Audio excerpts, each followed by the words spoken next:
not believing in the Alchemist. We've seen Spectre go 0-1 today, and Alchemist is 1-0. I think that says enough about who's going to win this game.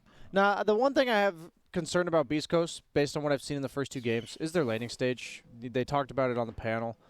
And you have Ember versus SF in the mid lane again. I think Leo Styles kind of been dunking on Chris Luck, not necessarily by virtue of skill, but by virtue of favorable matchups, and both of them being good players, he's naturally going to win them. And Ember versus SF is real rough. So I expect Leo Style to take advantage of that, and I'm concerned that they're going to have all of their net worth on just this Alchemist. And we saw it happen last game. Alchemist was able to carry in the first series, to be fair, when he was the only one with net worth. But it really boils down to Hector in the first game carried. In the second game, I don't think Spectre's that great at it. Will Alchemist be able to out-carry, outpace this Spectre when his mid laner is most certainly going to have a rough time? We'll just have to find out. But they are going to do an aggro tri-lane on the side of Beastcoast in order to, I believe, not only pressure the Spectre, but also enable their Beastmaster to have a better start, because he would have struggled bottom. Yeah, I pretty much agree on all fronts. Beastcoast obviously have struggled in their laning phase today in the first 2 series, as you mentioned. At least in the first series, Hector was able to pull through on his Alchemist, but had Thunderpetter probably been more in tune with their game and tried to close things out sooner, that game 1 could have ended pretty different.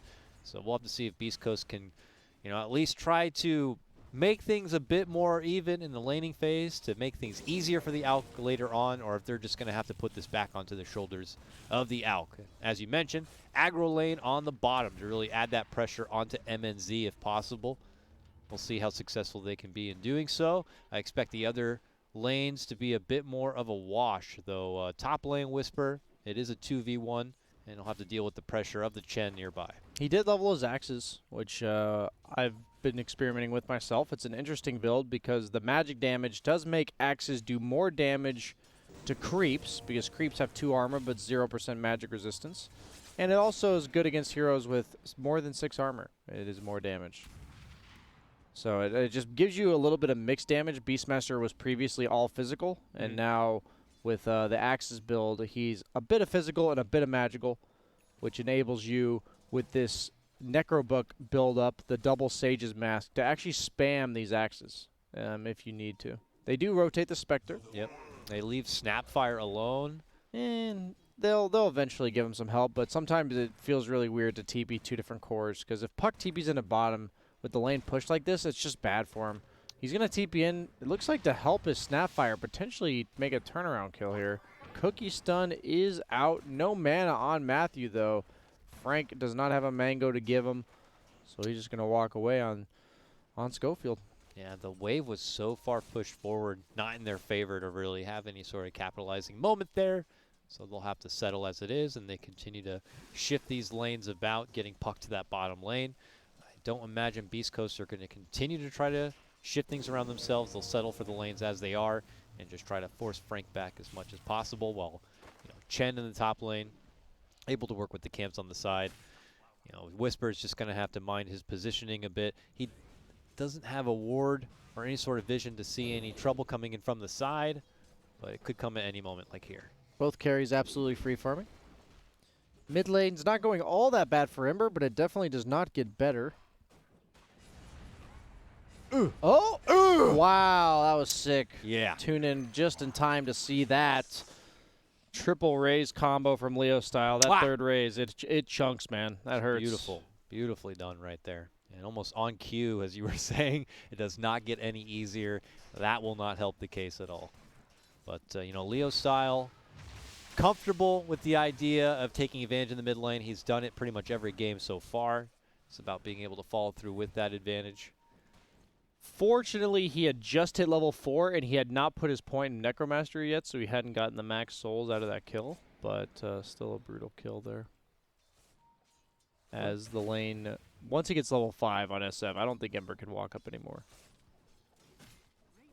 All right, Clock's taking the business to the top lane to help scout out Chen as far as what could be happening there. Things are not going to be too unknown for Whisper as far as what's happening on the side lanes there. And like you said before, it just pretty much leaves these cores to have free will and farm in the early on. Not too much call to action coming out from the other supports. At least they just don't have much to offer at this point in the game. They're not really early action supports, I guess, to find connection. Oh, he's going for the triple raise again mid. Ooh, chains back, raises there, but just shy on the damage. He actually puts out a decent amount of damage with that. He has the Splinter Blast to finish him off, maybe. Oof. Not quite enough. Still had the 6 charges on the wand, and was disciplined enough to hold them just in case. Still holding him maybe for a baited opportunity with Matthew nearby. You can't even walk up anymore. That's what I was saying. Now that he's level 5, waves on his hill, he's just going to keep it here. Force Ember to have to go jungle. Then he's going to shove the lane in, so Ember has to come back. And then he's going to pull it back again, so the Ember wants to leave. And he's going to do this little tug of war with him. Mess with him with the mind games a bit. 5-minute runes coming up soon. MJZ wants to control the northern territory. Layla's at the bottom, but Frank is right there too. Both sides really going to be adding pressure for this one. Schofield tried to swing by, but he'll just go all the way over. But you know, it looks like Thunder Predator do grab the majority at the top. But it's Beastcoast and Thunder Predator getting an even split on bounties at the end of the day. Converts the boar. Surprised he's maxing out the boar. Usually against Chen or Enchantress, you just either leave it at like 1 point or you just don't level it at all because they just take it over. And suddenly your skill is just completely useless and handed over to the opponent team. Yeah, that's a fair point. But it looks like something he's not really caring too much about at the moment, but should be worried. Matthew's nearby, so they have 3 to this top lane again. But there's also going to be a possible convergence for Leo Style in the mid lane, too. I see Schofield heading that direction. Oh, he's kind of weak. He can't do anything here. Now this is going to let Ember jungle. He is almost level 6 on Ember. Maybe once he gets that, they can look for a kill. Oh, careful! Oh my God! Leo Not Style another one. burns him down. Only 2 raises necessary for that one. Meanwhile, top lane, they're making the move for Whisper, coming in from behind. Matthew. Beautiful setup right there. Off to another rough start. Thunder Predator. Beastcoast. They may lose their Snapfire, but it will still cost them another. That's 3 kills on the side of Thunder Predator for the exchange of 1. This Spectre already has treads soaring and 700 gold towards a Radiance at 6.5 minutes. 43 CS and 2 kills. That is a yikes. We were talking about the pace of the game maybe being too fast for Spectre with his Alchemist, but so far Spectre seems to be keeping up just fine. Which is frightening if you're the Alchemist or on the Alchemist team. Typically that is his bread and butter, to be kind of controlling all of the greed and net worth this early on.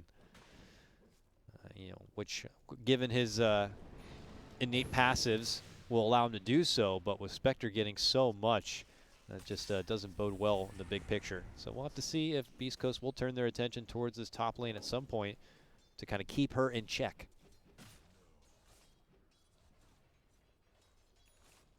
Otherwise, you're going to be seeing supports kind of hanging around, not really offering a lot to contest. But this time they have Leo Style now rotating to the bottom lane. They want to address this mighty Alchemist, and they're going to hit him up. Frank sets it up with the coil. 1 raise is there. Oh, the other raise so not quite. close. He is too fast, and he is running his way up the river. Rotations are coming, and they're going to bail him out. He is just fine. That first rotation from the Shadow Fiend, Thunder Predator to the bottom, is not going to prove successful, where they've been great and successful up to that point. That's got to be great confidence because you know, Hector might be able to return to his farm without having to deal with too many threats coming his way. You have Coil on cooldown, and the Shadow Fiend is probably going to be chilling for a bit. Rushing a Spirit Vessel. Frank is on the off-lane puck. Or a 3-position puck, shall I say, because the lanes were a bit swippy-swappy here. Trying to counter that Alchemist plus Wyvern heal. It does take away the mobility factor a bit, but I guess feels is not going to be too necessary. A couple of chase heroes that you could have to fear from that, but the utility seems to weigh. They're wrapping behind him bottom here.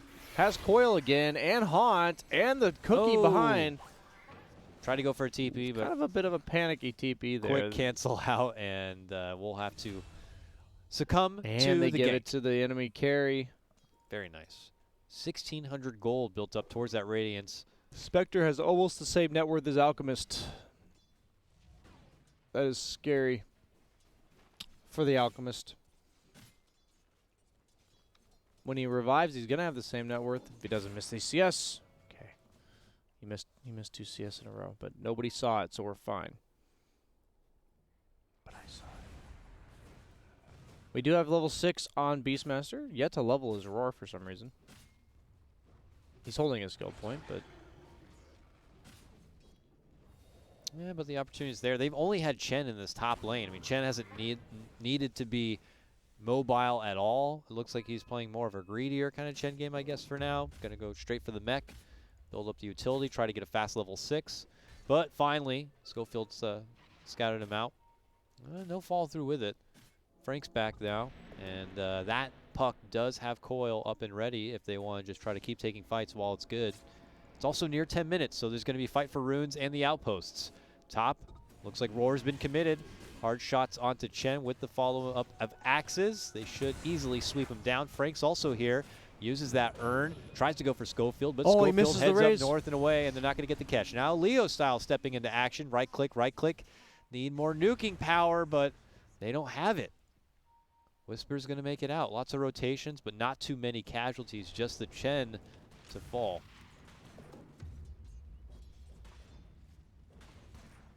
And what about Chris Luck? It's been a quiet game here for our Ember friend. I know he's had the tougher matchup going against the Shadow Fiend in this one, but he is still the secondary core to his team.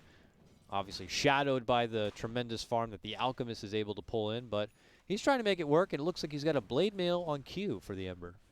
This is his default build, based on what I've seen in him in pubs. He really likes that Ember Spear with the Blade Mail. Kind of just shoves himself up in your face and says, hey, if you want to hit me, I dare you. Meanwhile, I'll be flame guarding you down. But pressure's on mid lane. They got the catapult. He's Leo invis on Styles Ember. right clicks, but there goes the jump from Schofield with the hook shot. That makes an easy target, though. For Snapfire, just unleashing the ults. Leo Style unleashes one of his own, and Chris Luck is cleared off the playing field. He's going for the right-click SF build. He has the Treads Yasha. Probably Manta, or okay, he's going BKB first. I don't mind it. You have a Spectre carry, a hero that doesn't really do that much physical damage since he's going for the Radiance first. By the way, already has 3,000 gold towards his Relic. Top lane is chasing. Does catch the Beastmaster in the coil. But is it defensive? Is it for Leo? I don't Leo really know. eats We're the going to find roar. out. Remnant's in. He's going for Frank. Leo's going for Whisper. Whisper makes it out south from there. They continue to chase forward. They'll get their finish, but Chris Luck and Schofield jump in on the action, and on a wild Laylis from the right-hand side, even committing his own ulti. How much are Beastcoast going to be firing out, and for how many losses? Chase is on for Chris Luck. And ultimately, he will fall. Frank scores the double kill. It's 9-3 Thunder Predator with just as much of a commanding early game advantage as they've had in the last 2 games. But this one feels even more serious. This Spectre is ridiculously farmed. Yeah, despite the fact that it's less of a net worth total lead, they are against Alk, so 1K is worth a lot more than it appears to be because Alk is obviously inflating the net worth of the Dire.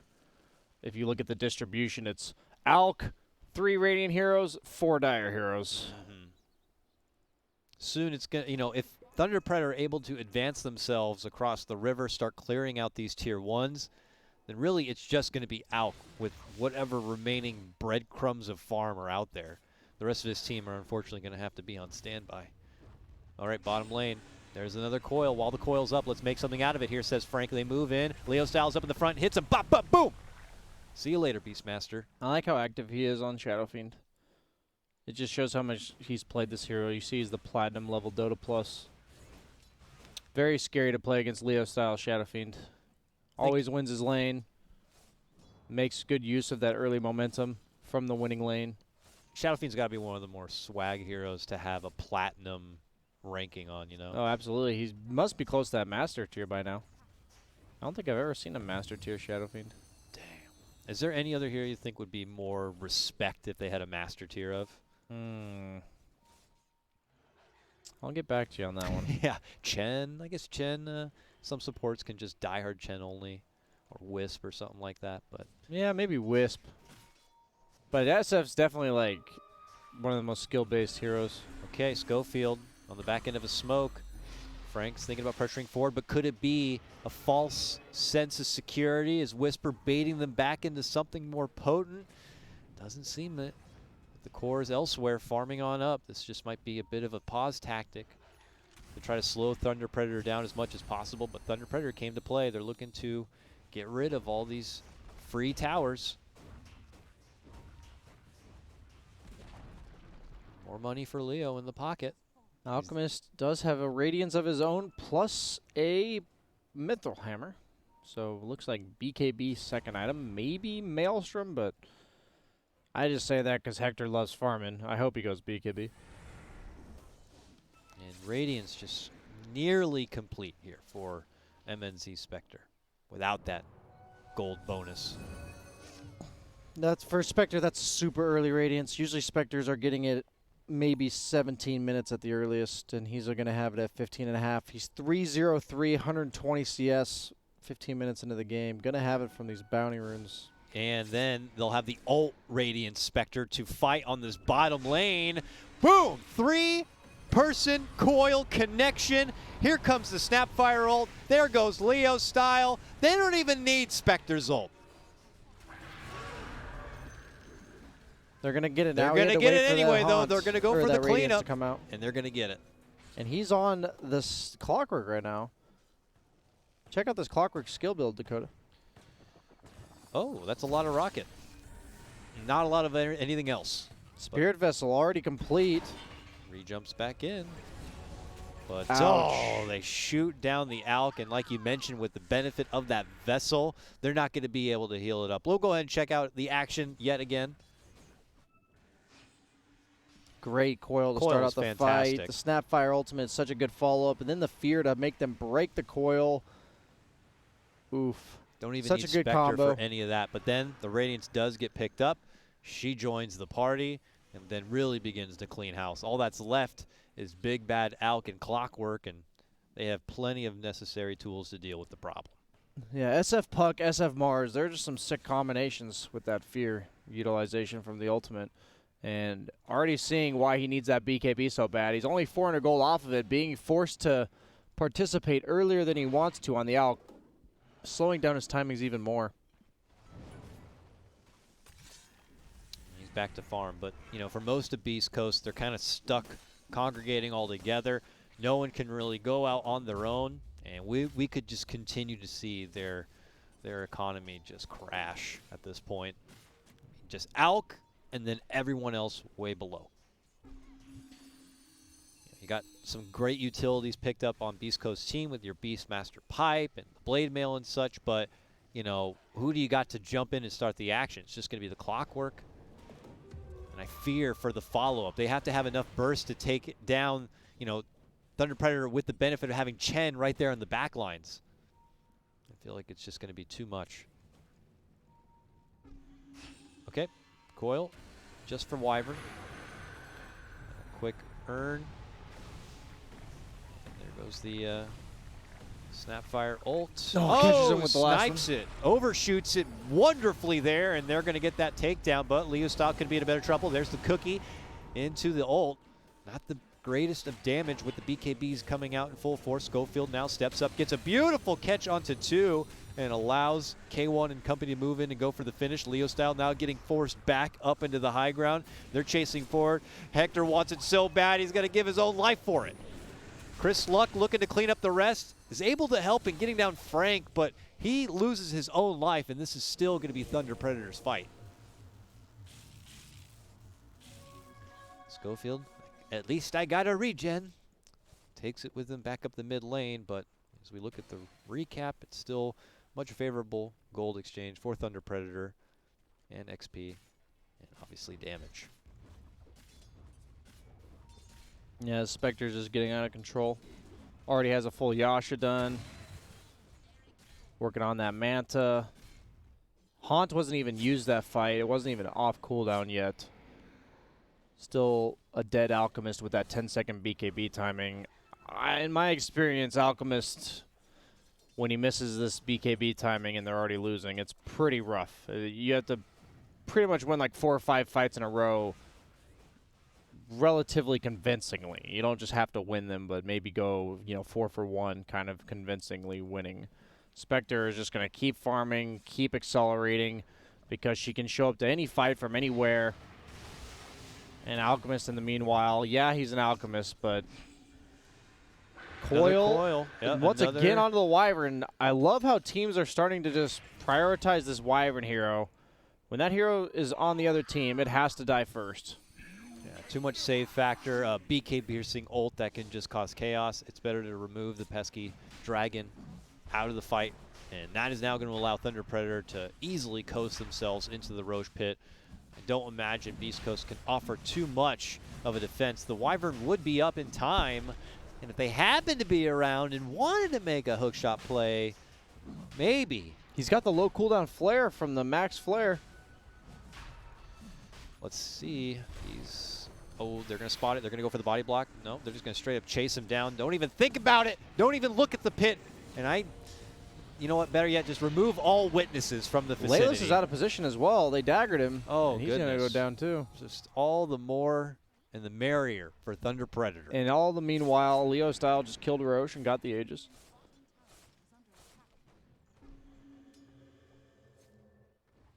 Yeah, Thunder Predator more than content at this point. Leave their Spectre to farm somewhere on the side. She can happily come into the action with her ult once it's up. But the other 4, what would you like to see from the other 4 in Thunder Predator? Do you like to see them continue to be on the offensive whenever Coil's up? Or, hold on. Now, they might find themselves on the bad end of this approach. Snapfire feeling really confident. Oh, I love it. Cookies MNZ in to go for the stun, but it may not turn out so cool. Oh, no, it may not. The fear. Leo Styles here, but the hook shot cancels the ult. Bump forward. MNZ can't really get a grip of what's going on. Has to backpedal up to the high ground in a way. They are able to get the finish onto Schofield, but here comes big bad Hector, and he's chomping away on little old Chen. Meanwhile, MNZ catches up with Wyvern. The chase is on. Chris Luck going to be there, and they are going to secure this Spectre kill, or not. Yes, they will. Woo! Another cookie could have almost ditched out a clutch save. Leo Style trying to make the most of it, but that heal is just too much. Ultimately, though, the Rays will get the job done. It cost them their Spectre, but Thunder Predator can arguably say they still make a better exchange. Once he gets that Manta, it's going to be so much harder to kill him. Their main source of catching him is the Searing Chains, as well as the Wyvern Slow, and even the Beastmaster Roar, which is hard to roar when he has a Manta, because he'll usually Manta as your mid-animation of your roar. So got to be careful. That looked pretty sick with the Snapfire cookie into stunning 2 heroes, but he ended up putting his Spectre out of position and pays the price for it. Yeah, not even a move that I am sure the Spectre was ready for, but yeah, you could tell he was a bit surprised when he runs the opposite direction after getting cookie. He just wasn't expecting that to happen. But certainly could have been a lot worse for them. Thunder Predator will back off from the trouble from the aggression for now. Their net worth even for both teams, but the story is essentially the same. Most of that net worth being on the back of the Alchemist, while Thunder Predator have a better spread of their economy, with both Shadow Fiend and Spectre kind of leading out the front. It's impressive how much Leo Style is pretty much neck and neck with the Spectre at this point. He's been obviously much more proactive with the fighting. This guy is 8-0-7 on the Shadow Fiend thus far. Yeah, you can tell he was going to go Manta, and then he got this Aegis, and he's like, well, Daedalus. We'll go for the damage. Misses the coil on to Schofield there. Pretty low cooldown, so not a big deal, but, miss every hook, miss every coil you don't use. Yep. Outpost. Challenging Schofield. You want to go for the outpost? Don't you dare. Thunder Predator are around now. In the neighborhood. You know, you still obviously have Spectre hanging around on the other side. Has the Haunt at the ready to come into play whenever possible. Ooh, bump in from Centaur. Very nice. Gets the stun. And Schofield gets locked down. Matthew going to be firing out the ulti onto the back lines with Frank, trying to get the snipe onto Laylis. Laylis with that urn. That should be enough of a burn. And that's 2 to go down. No buyback for Laylis there. Meanwhile, the ulti comes out. Where's Spectre going? Mid lane. Caught up with Hector here. Oh, nice. A haste rune. That was incredibly convenient. And see you later. Meanwhile, top lane, they're just forcing it in. 3 heroes dead from the Dire side. SF hits like a truck. Yeah, Pink is all the way bottom. Just got the TP up now if he'd like to make his return. And there he is.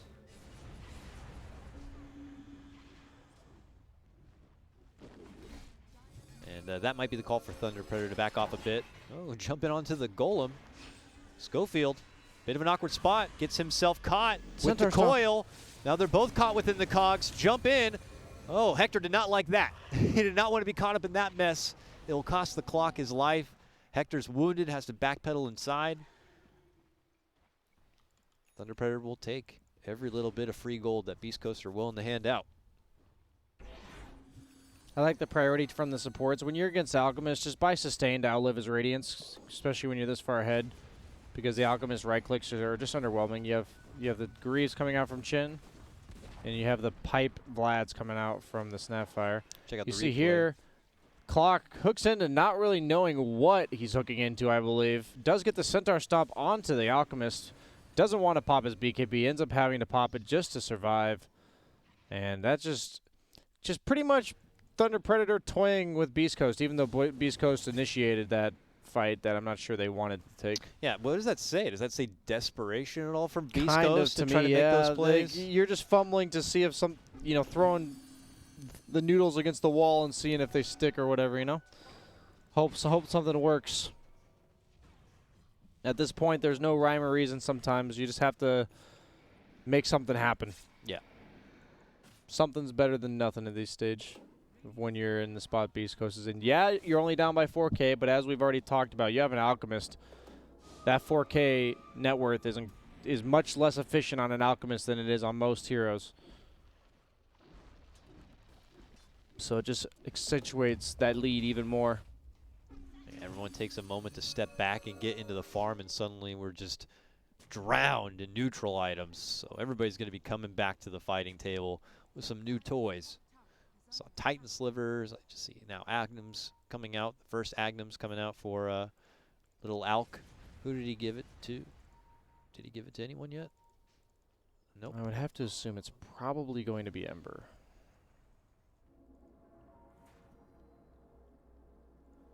Or just Beastmaster for the infinite access. And does he have the mana pool to sustain infinite access? Nah, Soul Ring it up. Yeah. Bloodstone. Chop, chop, chop. That's great wave clear. Yeah, he roars up, finds a Snapfire nearby. Can they burst her down? She'd been a big factor in these fights. No buyback. Follow-up coils there.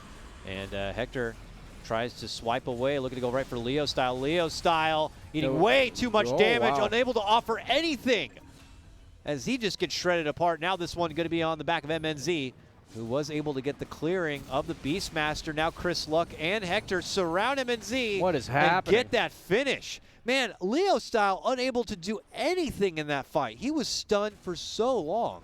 Yeah, the Alchemist at this point does have enough net worth to just man up on him. That's the fear you have on Shadow Fiend. You didn't have Aegis, took most of his health and damage during the Wyvern ulti, and wanted to channel that Rec Room, but realized he was actually just going to die to the BKB Alk hitting him if he chose to finish it. Wow, look at this. Suddenly, your mid-racks could be gone, just like that. They have no coil to work with, no haunt to work with. Leo Styles out for 30 seconds. Pretty crazy.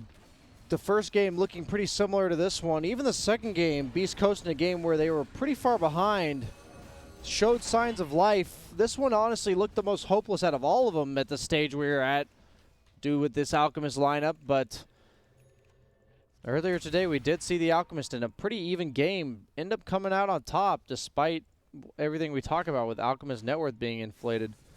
That was fantastic for Beast Coast. They took out the Snapfire at the start of that fight, which is pretty huge. You know, the Cookie had been so clutch in a lot of these skirmishes. Her ult had found some great Really good snipes and follow-up good to damage. the coil. Yeah. And they just didn't have that. And they felt totally scatterbrained. And again, Leo style, just a sitting duck that whole fight too.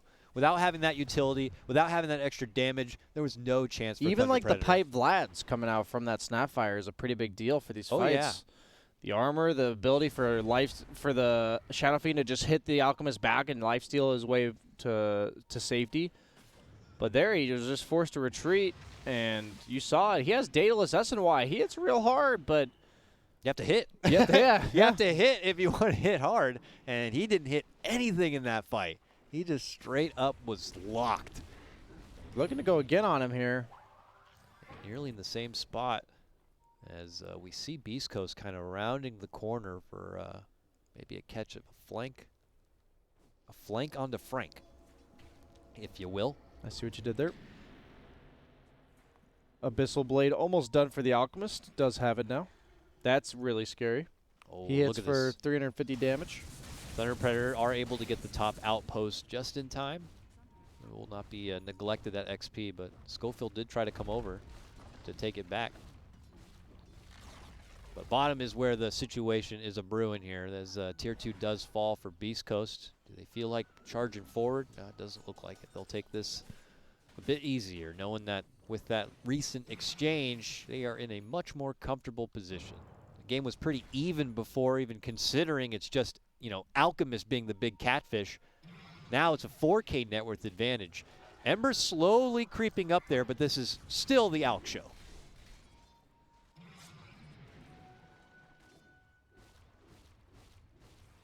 Has he been able to put together another Ags? No, it looks like he's going for some a bit different. Scotty. I guess against the SF, he just wants to be able to man up.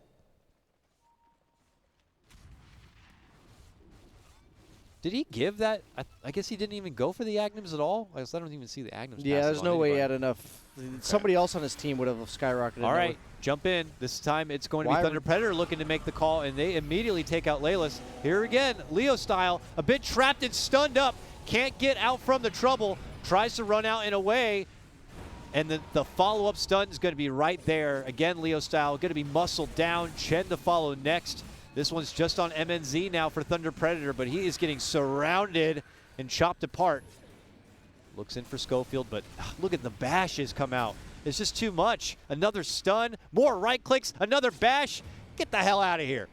East Coast is doing it again. No buyback on either of those two cores. Bottom racks, maybe even the throne for the taking. Oh, damn, this one got flipped on its head real fast. You would not think so looking at the overall network, but dang.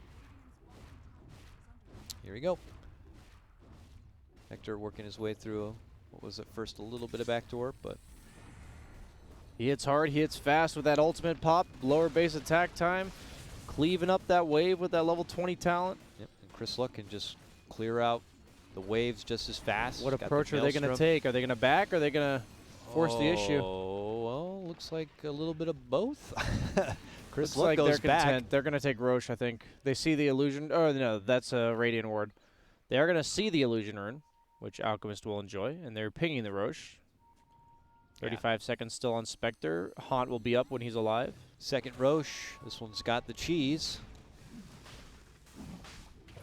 Is it do or die for Thunder Predator? Is it do or die for the Roche? Is it do or die to just hold inside the base? I think you just have to hold. I thought it was pretty do or die for Beast Coast, and then they did it. So they did. They did and not died. Not died, yeah. They give the Aegis to Chris Luck, allowing him to be much more aggressive in the fight, maybe hold on to his BKB a bit longer. Alchemist, I have to believe if he dies once, would most likely die twice, because he's probably dying only if the rest of his team is dead. Yeah. So no reason to give him a second life, my just gives you gosh. even more reason to ignore him. Solar Crest makes him attack even faster. He has 120 attack speed from the Solar Crest, as well as the Inner Beast Aura. Oh my goodness. Look at the damage. Look at the siege coming. This is a freight train. This is a tower defense and a half right now for Thunder Predator. Can they hold the line? Matthew moves in. The Haunt comes out early. Are they trying to get a hold of backliners here? Trying to wipe out the Wyvern way out back if possible. They're successful in that. While they fight that out, though, it's Hector. He's got his eyes on the prize. He is chomping away at the racks. Gets the one down. Looks to go and secure the Megas. And yeah, they just don't have the damage unless it's SF wailing on him, and he can't afford to stand toe-to-toe. He's trying to wail on him now, but he can't. Yeah, like you said, the second he tries to walk in and take him in the melee range, it's just a whole different story. Now he See you pumps later, figs. Chris Luck. But, hey, mission accomplished if you're Beastcoast. Yep, Megas. They don't have a gyrocopter or anything like that to defend these Megas like we saw earlier today. So they're just running out the base. Yep, this is go time. You know, Wyvern has no buyback, only dead for 30 though. Have to hope Ember has no buyback. Here they go, a whole minute before Haunt's back up for the Spectre. Oh, Arcane Rune. Manta to you push out waves, but I don't think illusions are good enough against Mega Creeps. Yeah, it will slow them a little, I guess, but not going to stop them. Just delaying with the Alchemist illusions there. This is it, though. Game 3, Thunder Predator. They managed to take that game 2 and not allow Beastcoast to have the comeback factor, but that comeback factor is very real, and we're seeing it come back into fruition here in game number 3. He's looking bottom. Frank gets the coil onto the Clockwork, who does just snap it immediately. Is stunned for 4.5 seconds, though, so his team has decades and a half to come catch up to this. And yeah. Spider Lakes from Matthew scouting out, misses the cookie, but I'm sure it's not going to matter. No, I mean, if he's diverting the attention of Thunder Predator anywhere besides pushing into the base, that's fine. That is good. And that means Hector and company at Beastcoast can get back to the grind. They can hold out to have buybacks available for themselves before they even try to go for any final closure. This one's all on Thunder Predator to try to find that miracle opening. But 13K net worth advantage with the Alchemist way out in front. This looks hard, to say the least, here for Thunder Predator. This whole series, I felt like Thunder Predator looked like the better team, but Beast Coast is pleasantly surprising me this game. Certainly feel like Thunder Predator won the laning phase in all 3 games. Drastically, too. Yeah. Not just like barely or, 2 for 1. It felt like 2.5 for 1 almost, or 2.5 to half. Silver Edge done on the Alchemist. Gets the jump. Abyssal jump onto a little Snapfire here. A coil defensively just to stop them in their tracks, to stop them from chasing. MNZ thinking that maybe we should fight this. Moves on forward. The rest of the team not quite in agreement yet. Hand of God has to come out to bail her out, but the roar is there. And Hector is just trying to find the target to chomp off and finish. Stomp comes out. They're doing everything they can to try to bail her out, but it's not going to be enough. That's 100 seconds out unless she wants to buy back, and I think she will have to. Because Beast Coast got that one. Chen going to be out for good. He already used everything he had, and this should be it. Buyback, final hurrah for Thunder Predator now. See if they can steal this series back somehow, some way. But here we go, Hector jumping right on in. Okay, he did not like that. It did not feel good. He backs up and leaves Chris Luck to take it to him. And Chris Luck may have to be the bullet for this one. Oh, nice coil, onto 2. Hector trying to regen all that life back. But there's so many creeps inside the base that Thunder Predator can't extend themselves too far. And already they have to backpedal to get to the fountain to replenish the health, replenish the mana. But now they are chomping away at the Ancient here. What are you going to do? Hector pops the BKB and says, I'm tired of this stupid series. I want to end it here and now. But the glyph comes out and they force him back. Wyvern Kirsten hit it. Okay, Hector in a bit of trouble. His illusion's left behind, though, to get the job done. Almost there. The Wyvern's going to do it. And not yet. No, not yet. 40 health. There goes Chris Luck. Get it done, Chris. There we